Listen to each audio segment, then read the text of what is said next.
My mother's grandmother was a slave, and when she was freed in 1865, she decided that her children would have every opportunity that freedom offered.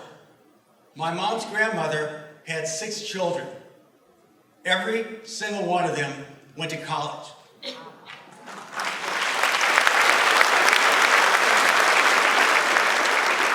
Think about that.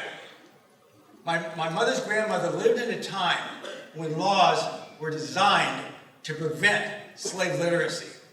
She never had the opportunity to go to school, and yet every one of her children went to college.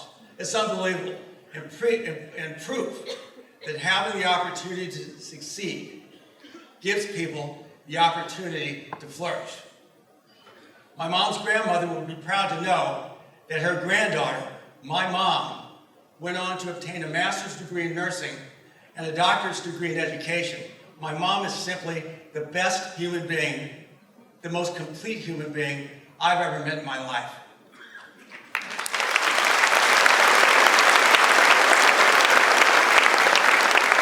My father grew up on a farm. In addition to working on the farm, he had to walk 3 to 4 miles a day to go to school because public transportation was not given to blacks in the South. After high school, my father attended college, but it took him 8 years to graduate because he had to work half of the year to be able to afford to go to college the other half. My parents met at college, Alcorn A&M. Afterwards, my mom went to nursing school in St. Louis, and my father graduated, enlisted in the Navy, and was stationed at Treasure Island in San Francisco. After the war, they got married. My dad wanted to move from the South to California. He saw much more opportunity there. So within 6 months of living, they moved, and within 6 months of living in California, they bought their first house in a predominantly black area of Berkeley. My mom was an RN. My father first worked selling life insurance. He got his real estate license and then his broker's license and started our family's real estate business. As Kevin and I got older, they started thinking about buying or building a house in the Oakland Hills, where you have views of San Francisco and the Bay. Well, there was only one problem. They came across the same issues that you've heard about today.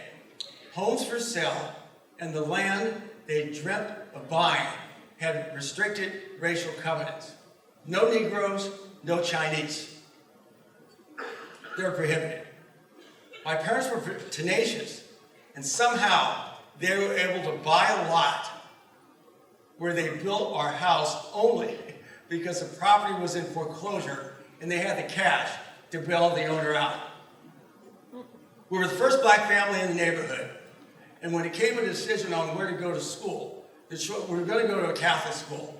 And so my parents were deciding, should we go to a Catholic school in the black neighborhood we just came from, or should we go to Corpus Christi in Piedmont, which is a three-minute drive from our house?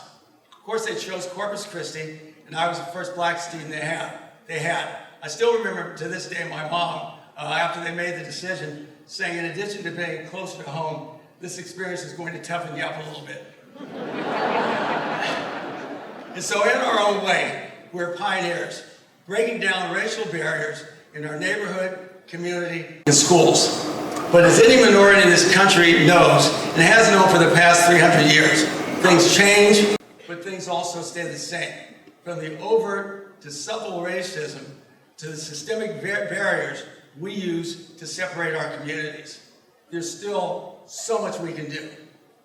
Realtors can be instrumental in erasing the lines that have divided us for over 100 years.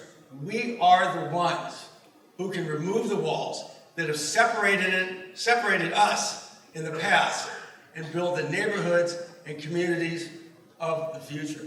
We are the key to fair housing. Thank you.